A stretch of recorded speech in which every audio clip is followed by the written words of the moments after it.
You know, last year, the NFL had all the things that fans have come to expect from pro football. In all professional sports, I don't think anything quite compares to the spectacle of the NFL.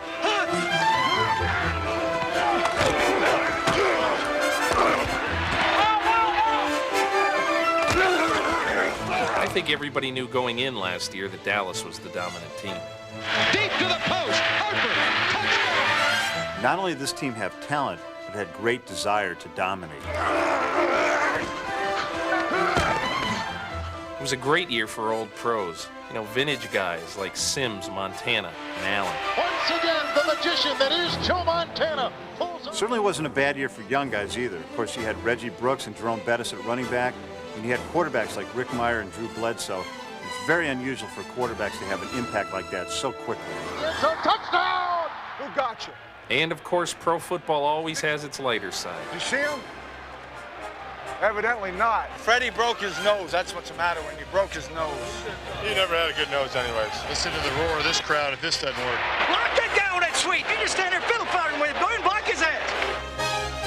In the end, however, the Dallas Cowboys' talent and fire prevailed in a big way. Fake, throws it to Harper, touchdown! It's anybody's guess how off-season developments will affect Dallas's chances of winning a third straight Super Bowl.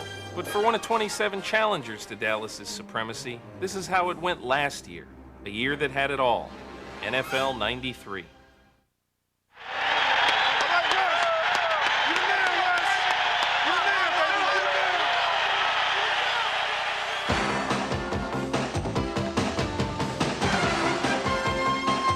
The 1993 Philadelphia Eagles began their season on the fast track to championship contention. They sprinted out of the starting blocks, racing to 4 straight victories. Spectacular, come-from-behind victories. Touchdown, Calvin Williams! Third touchdown catch of the day! 4 seconds left! Eric Allen was miraculous! A turn of an interception, and the Eagles take the lead! Through the season's first 4 games, no story was more compelling than the one being written by the Philadelphia Eagles. But this season of promise soon became a season of pain. Enjoy your anterior cruciate ligament. Injuries, debilitating injuries, derailed the Eagle Express. You can't fall into the trap of feeling sorry for yourself. Why me? I don't understand. This could have been a heck of a year. 1993 was a heck of a year. The Eagles never stopped battling. They overcame a series of injuries as crippling as any team has faced in recent memory. They won 4 of their final 6 games, including their last 3. In 1993, the Eagles showed the character and resilience that champions are made of. We're in the house. We're in the house. Opening day at Veterans Stadium, and a familiar sight, Randall Cunningham making something happen with his legs. There would also be something new to see on this September Sunday in South Philadelphia. A rookie free agent running back named Vaughn Hebron.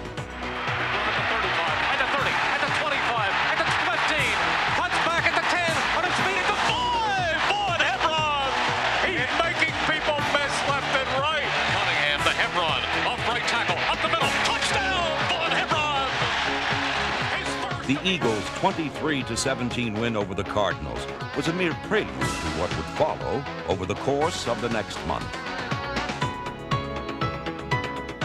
In Green Bay, the Eagles fell behind 17-7. It was against the Packers that this team first displayed the character and will that would become its signature. In the fourth quarter, the Eagles grabbed hold of victory. Cunningham back. He is rolling. White misses him. Cunningham is going deep down the far side for Victor Bailey, who leaps and has it for a touchdown! Cunningham to Victor Bailey! The game on the line, 8 seconds to go.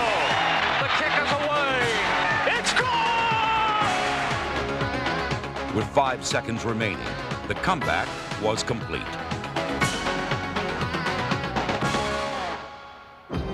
One week later, the Eagles again fell behind early. Against the Redskins, they would have to fight back again, and again, and yet again. Cunningham on first down goes back, fires over the middle. He's gonna go! Calvin Williams with a 80-yard touchdown! And just that quickly, the Eagles are back in it. The Redskins opened up a 21-10 lead at the start of the third quarter. In a game that would ultimately produce 65 total points, the Eagles' defense began to assert itself in the second half. Eagles need pressure on Conklin, who wants to throw. He's under a rush. He fires. It's intercepted by Allen. 20, 15, 10, 5. Touchdown, Eric Allen. All-Pro Eric Allen's third-quarter interception kept the Eagles within striking distance. And midway through the fourth period, Philadelphia would come all the way back.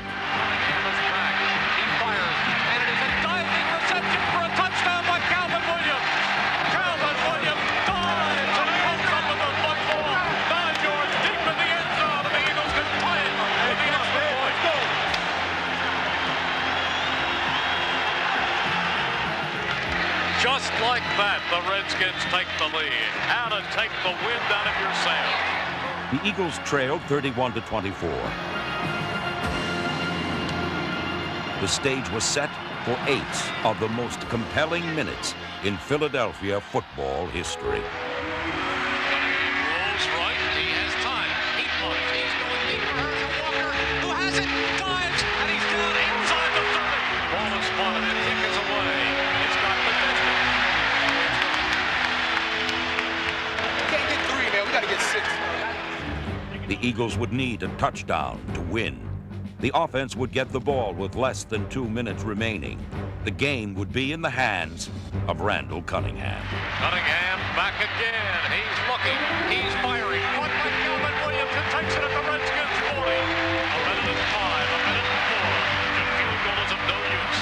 Cunningham is back. He's looking. He puts it in the air. Diving reception by Calvin Williams at the 10. The Birds are alive. Cunningham is back. He's looking. He's looking. He's pumping. He fires. Caught. Touchdown. Calvin Williams. Third touchdown catch of the day. 4 seconds left. And this place is going crazy. It's going crazy. What a comeback with 4 seconds left. And it appears that the Eagles have pulled it off again. That was the best I've seen Randall Cunningham. I mean, he said, hey, they're trying to signal in plays, the clock's running, get down, we're running, 19, 16, 14 in. I mean, it was just unbelievable. This is the stuff that legends are made on, 80-yard drives with 2 minutes to go. It's the stuff that, stories are written about later on. 3 games into the 1993 season, Randall Cunningham had again taken his place as one of the NFL's shining lights. But Randall's brilliant beginning was extinguished at the Meadowlands. Randall's hurt. Randall's hurt. A fractured fibula would end Cunningham's season. The Eagles were now Bubby Brister's team. And against the Jets, Brister rallied Philadelphia from a 21-7 second quarter deficit. Brister back, under a rush, fires the pass, complete to Bavaro, leaps over a man, he's into the end zone, touchdown, Mark Bavaro! He got it! Johnny Mitchell caught the pass, 5 Eagles overran him, then down the field, Wes Hopkins had a shot to make a tackle, he missed him, and Eric Allen missed him at the 4, and the Jets come up big, and the Eagles are back in the hole.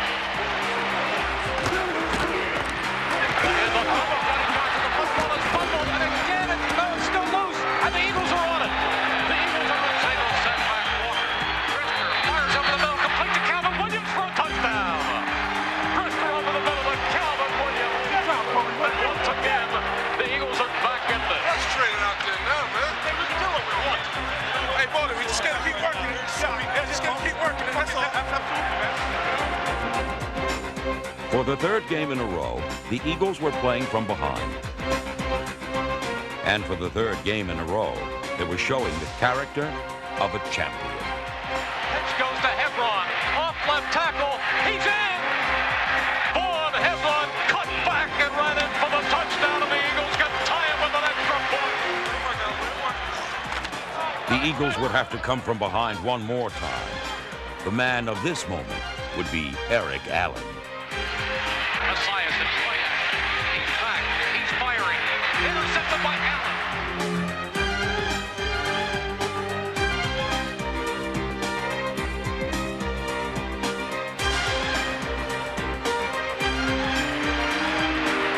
Eric Allen down the far sideline. He's going to go! Eric Allen! Eric Allen with the miraculous return of an interception. And the Eagles take the lead. One more big defensive play would be needed. On 4th down, with 28 seconds remaining, Byron Evans delivered the victory. He's looking. He's going to try to run. And he is banked out of bounds, and he won't get the first down. And the Eagles are going to win this game.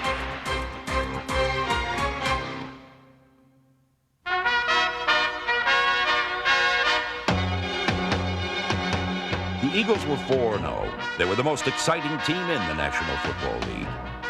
But it would not take long for the hard realities of NFL life to hit home. Randall Cunningham was finished for the season. So was Fred Barnett. And 2 weeks later against the Giants, Bubby Brister went down.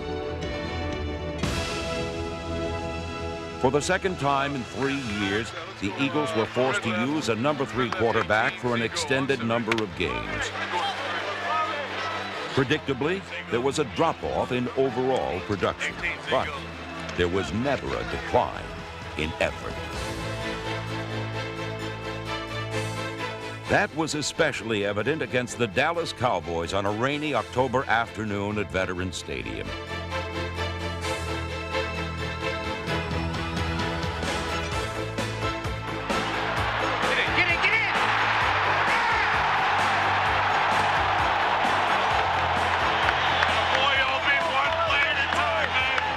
One fourth-quarter play burned the Eagles. 2 weeks later, the winning touchdown was only 5 yards away. O'Brien back again. He lets it fly. It's dropped at the 5-yard line. The Eagles would lose 6 consecutive games.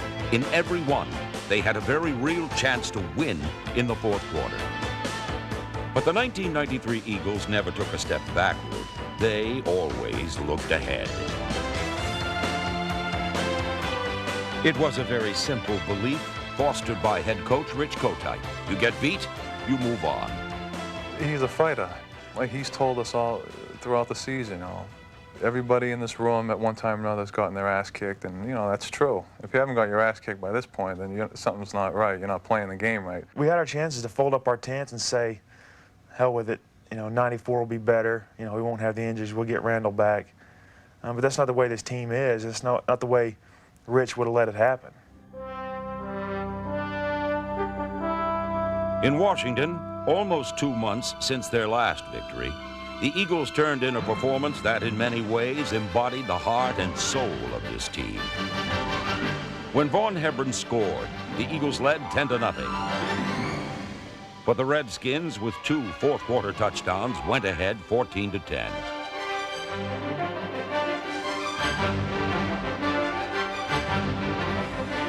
With the specter of 6 consecutive losses haunting them, the Eagles, fortified by the return of Brister, forged a 75-yard drive that featured the receiving of Calvin Williams and the running of Vaughn Hebron.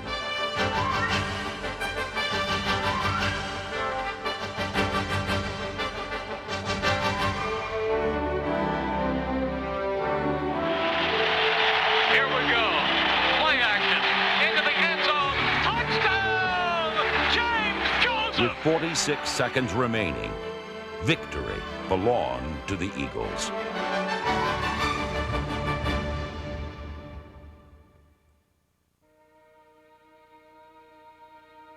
The NFL season is unlike any other professional sports season.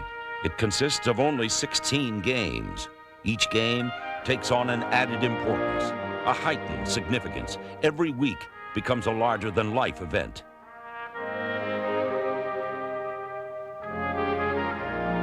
It's 6 months of passion and emotion. Yet to be successful, you must remain disciplined and focused. You can't become empowered by victory or paralyzed by defeat. This is a game of adjusting. It's a game of going on. The best thing he brings to this team is stability. Richie has a way of, giving off a presence that, of confidence. We just keep fighting and scratching.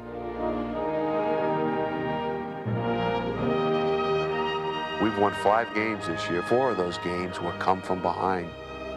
After we were 4-0 this year, we felt we could beat anybody and come back from any deficit. We were the first team in the history of the National Football League, that's a long time, that came back 3 weeks in a row from 10 or more points. It was 10 points, 11 points, and 21 points, and won all 3.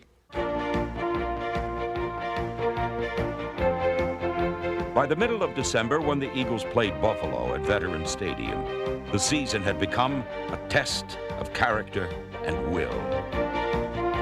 It was a test the Eagles passed. Yes, the Eagles lost 10-7.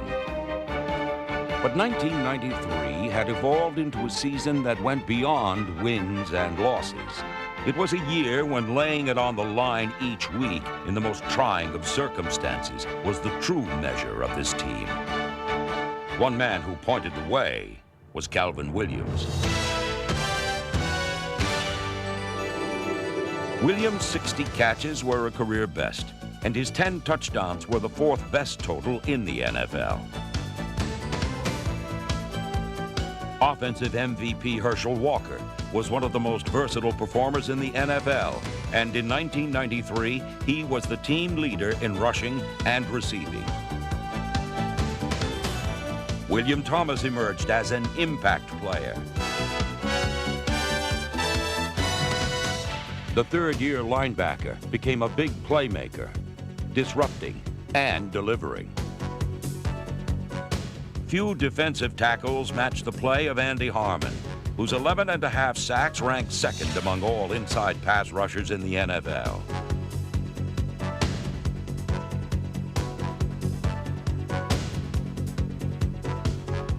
And there's no question that Byron Evans was on his way to his first Pro Bowl before a broken arm sidelined him for 5 games at midseason.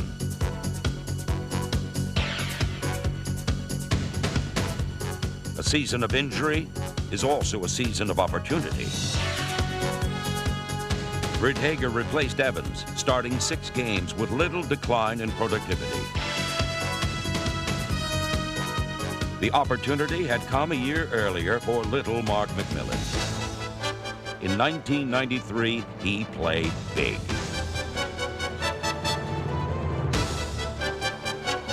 The defense kept the Eagles in every game. And with the arrival of William Perry against Miami, the run defense improved by almost 50 yards per game over the final 8 weeks of the season.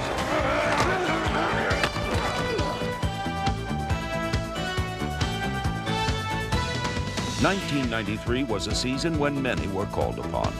Young players looking to establish an identity, like rookie wide receiver Victor Bailey, who showcased a knack for the spectacular and a feel for open space.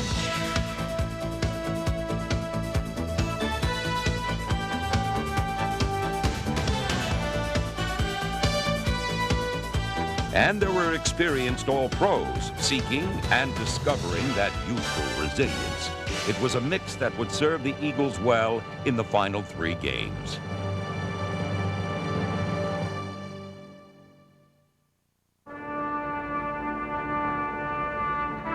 In 1993, the efforts of Norman Brayman, Harry Gamble, and Rich Kotite brought stability and patient leadership to an organization that could easily have taken a step backward in the face of so much adversity. In the back rooms of the NFL, they earned tremendous respect for a franchise that has averaged 10 wins a year over the past 6 seasons. The Eagles were at the crossroads in Indianapolis. There were 3 games to play. The playoffs remained a possibility. But the stretch run would really be about pride. 4 more sacks by a rejuvenated pass rush that was among the league's best in the season's final month and a half. A Brister to Williams' 14-yard touchdown.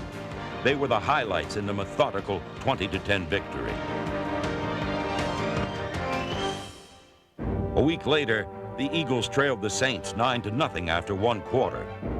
The defense made the play that turned the game around. He's into the end zone. He's in. The football is loose. It is recovered by the Saints in the end zone for a safety. Brister back. He looks downfield. He lets it go. He completes it. And running away at the 15, 10, 5, touchdown is Michael Young. Pitch going out to Derek Brown. And he only gets as far as the 40. The football comes loose. The Eagles think they have it. Let's see. They have it. And there is a big turnover. Brister wants to throw. He's looking. He fires. He completes it to Walker at the 5. He's in. Touchdown, Herschel Walker. The Eagles exploded for 18 second-quarter points. Again, this team fought back. The defense was one reason the Eagles never gave in. Against the Saints, they continued their late-season domination, allowing New Orleans only 7 first downs and 158 total yards.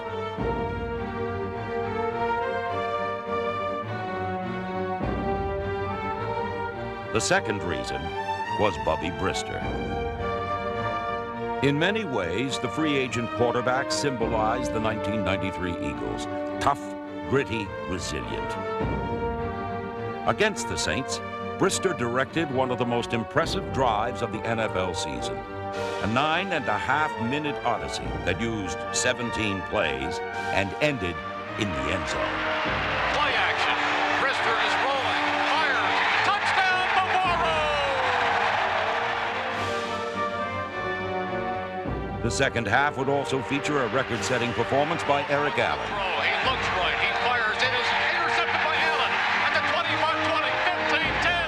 Eric Allen, touchdown! Walsh back. Fires to the near side. Intercepted. Eric Allen. And Eric Allen is going to score his second touchdown of this game! Allen became only the 3rd player in NFL history to return 4 interceptions for touchdowns in a single season. The Eagles had won their second straight. 1 game remained.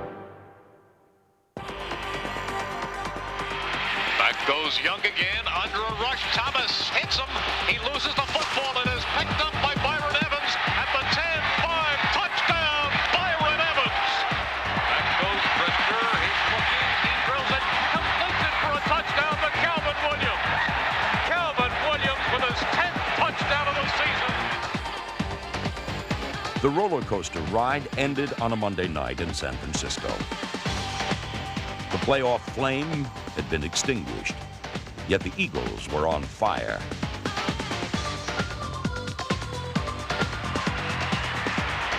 Shotgun. Brister back. He fires and completes it for a touchdown to Michael Young.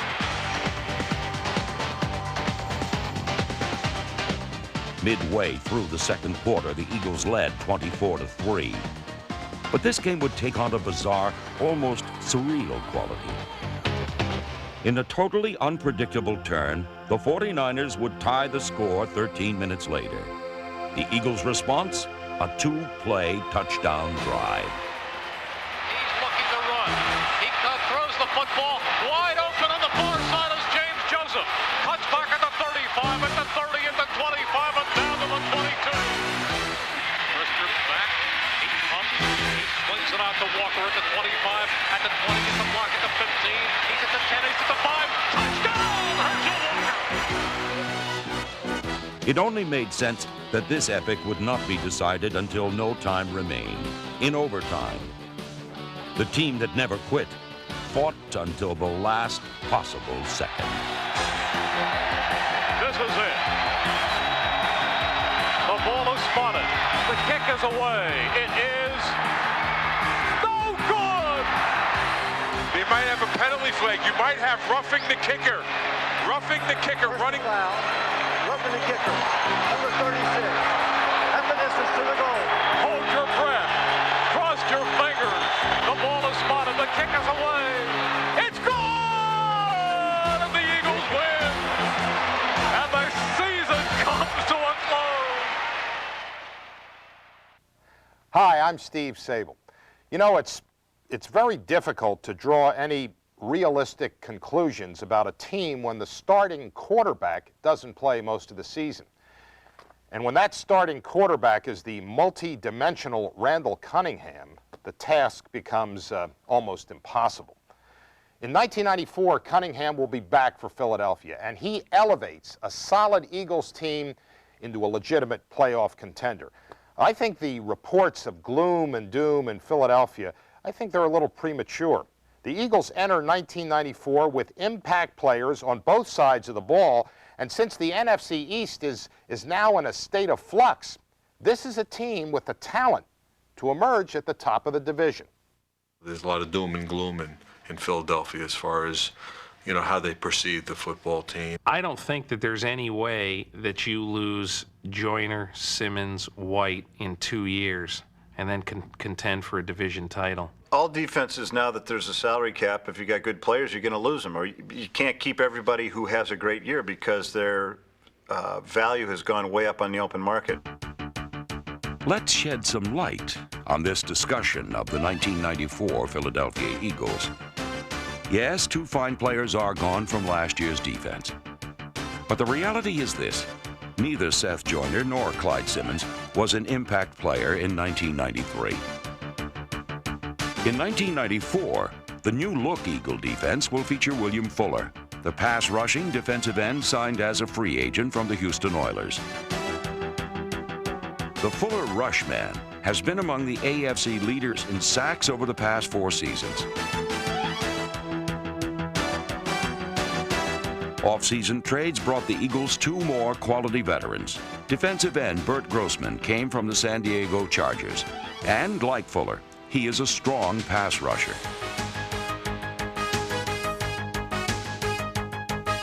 A draft day deal brought Bill Romanowski, a consistent linebacker from the San Francisco 49ers, whose strength lies in his versatility.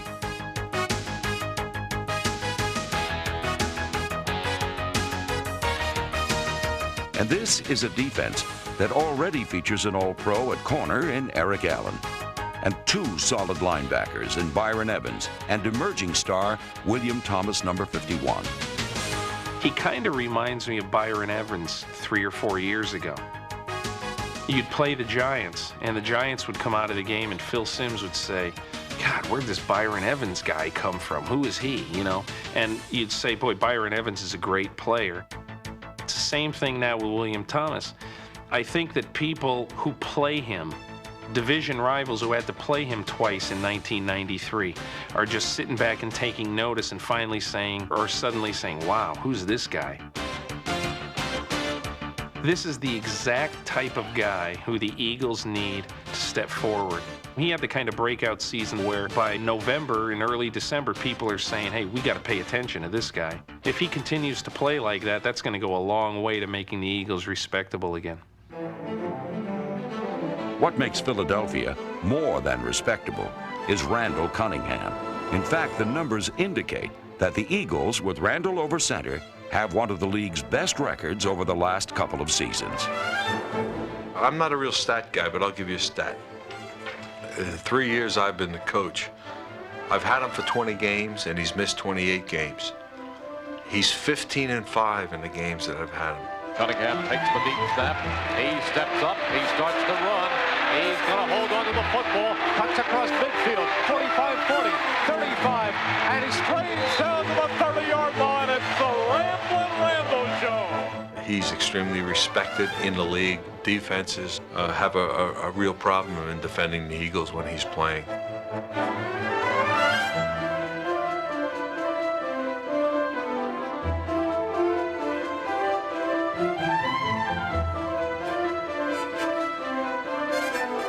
He was on his way to having his greatest year last year when he broke his leg against the Jets.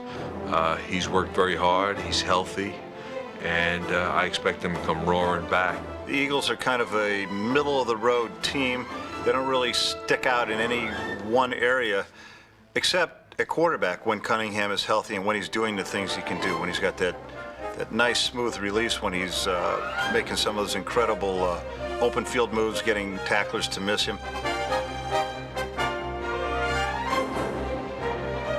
Offensively, especially with Randall coming back, the Eagles are good enough to be a 10, 11, 12 win team. The entire fortune of this team is going to be told with whether they can stop the run, which it sure looked like for most of the year last year they couldn't, and whether they're going to be able to have any degree of consistency in overall defensive effort. You take it 1 year at a time. You try to make the most of 1994.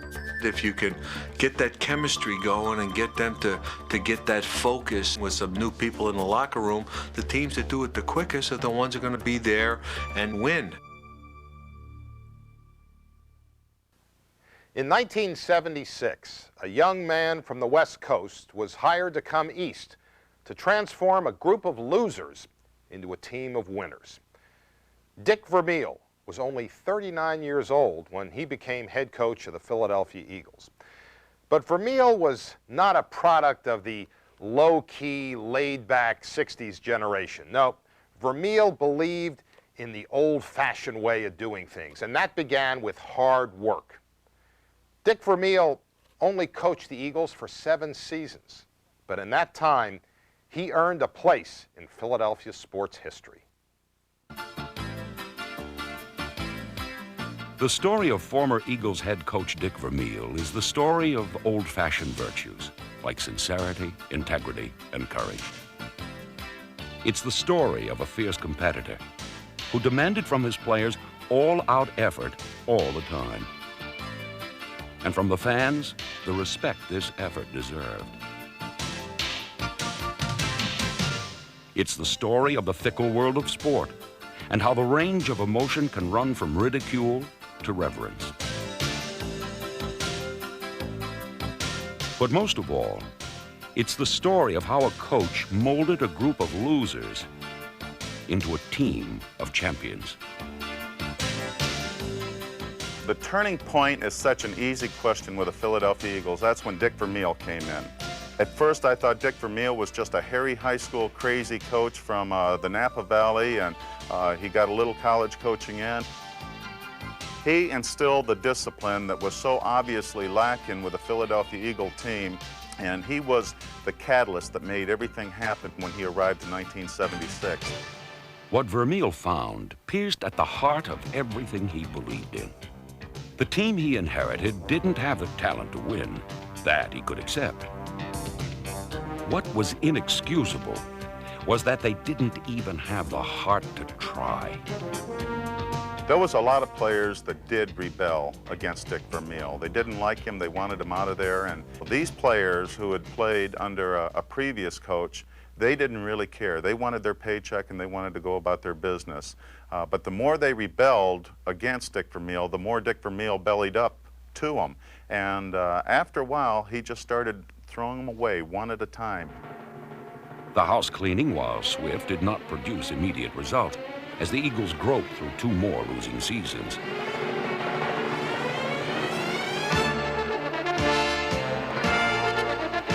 But even in defeat, the seeds of the coming Renaissance were planted, particularly in a new gospel that Vermeil spread with the conviction of a roadside preacher. Our thing is everybody's somebody. Most people don't know how well they can do something until they really test themselves. And if you work real hard and invest a lot of hours in getting better, and you're an unselfish person and you do what you're asked to do as hard as you can do it every day on the practice field, well, someday it becomes just part of your personality. That's it. Now we won't get a second chance. Vermeil's passion was the force that held the Eagles together as the slow and painful transition from plunderers to professionals evolved. Guys, we're close, and we almost got her done. And I'll tell you, you don't have to be embarrassed about your performance. I'm proud of you. I'm disappointed for you. I'm disappointed for you. I'm disappointed for the coaching staff and Mr. Toast and everybody else. But damn it, we're a good football team. And don't let anybody tell you different. Vermeil restored hope and confidence to a team that had lacked both for years. He believed in honesty and hard work, spirit and second effort. His special talent was that he was able to inspire so many of his players to grasp these ideals.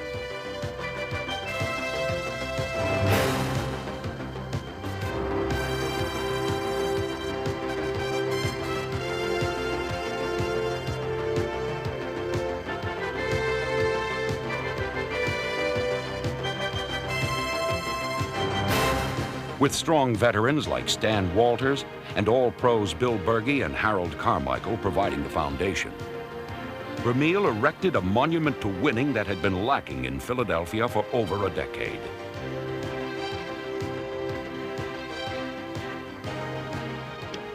"12 years. 12 years have gone by since the Eagles have been a winner. We're going to come out winners today. You've worked like winners. You've played like winners. Sure, we've won a couple we should have lost. But I'll tell you something else. We've lost a few we should have won. We're right where we ought to be, playing for the first winning season since 1966. Hey, God love all of you." Hey, all right. First and goal for the Eagles. They're at the Giants' 7. To Montgomery, up the middle, touchdown Eagles. Pizarch going to slant in, intercepted. Intercepted by Frank Lemaster, who takes it in for a touchdown.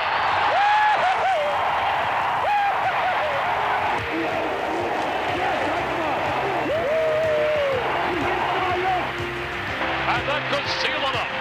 That could do it right there. That could do it.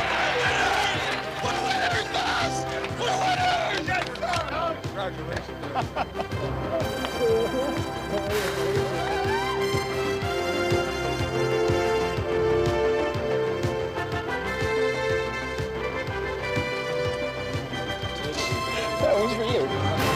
That's for you. You deserve it, baby. If you surround yourself with good people, chances are things are going to go your way more often than not. And fortunately, my good people are also good football players. I think a lot of people will be surprised to find out how well a guy can play if he has character and he's in the right atmosphere. Vermeil's success story was one of genuine concern and commitment. He cared about his players and pledged his allegiance to those he believed in. Men like quarterback Ron Jaworski. Jaworski's first season in Philadelphia was a coach's nightmare. His highs were matched by his lows, and impatient fans, hardened by one losing season after another, were unwilling to cut the young quarterback any slack. You might as well, guys, you might as well write this. I am not going to let the fans substitute my quarterback. They've been doing that here for years, and they have never come up with a quarterback that can win for them. I've got one that can win for us. They can boo all they want. I'm not going to take him out of there. That's the only way a guy matures, is to sit in there and throw 9 innings. Ron Jaworski, now come here. Come here, now come here. I want you to hear me when I say this. You never have to worry about me jerking you. I know it. Jaworski would soon exceed even his coach's expectations.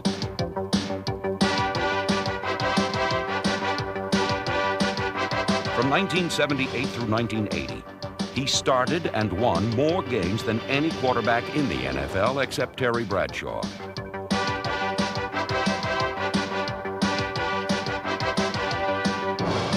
In 1980, Vermeil's 5th season in Philadelphia, Jaworski was chosen the NFC Player of the Year as he passed the Eagles to the Eastern Division title.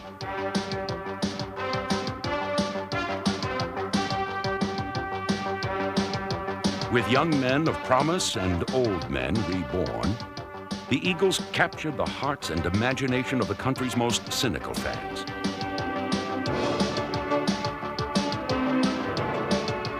We want Dallas. Dallas. We hate you. Dallas. Right here.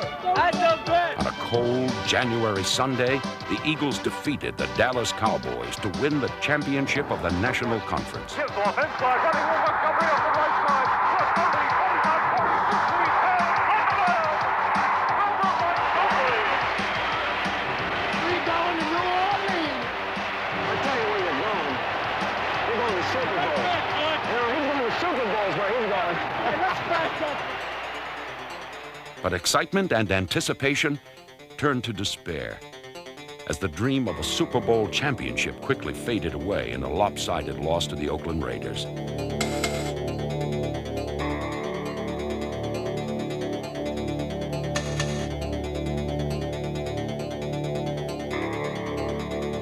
The following season brought a fresh perspective and a renewed commitment. Not surprisingly, Vermeil asked his players to give even more. In fact, he insisted on it.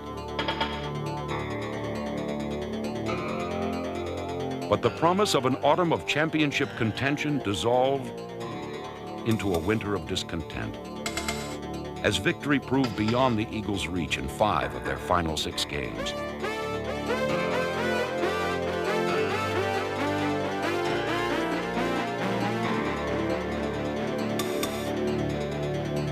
A difficult truth had taken hold. The harder Vermeil worked, the less his team achieved. After a losing season in 1982, the fire that once blazed so passionately in his heart had burned out. This is an emotional time for me, and being way too intense and far too emotional, I'll do as good a job as I can. Right now, I'm going to take my own advice and step down out of coaching. I am emotionally burnt out and therefore feel that I need a break. I'm just burnt out. I hope very much my players can understand where I'm coming from. I love those guys. I love these people, all the people in the Eagle organization. And it's not an easy thing to do, to say goodbye to them.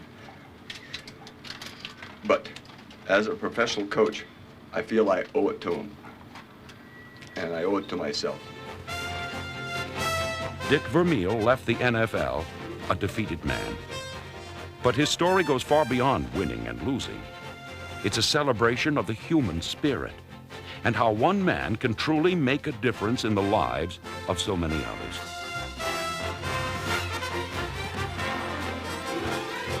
The book may be closed, but the story is remembered. It's one of belief, of compassion, and ultimately of achievement. That is the legacy of Dick Vermeil.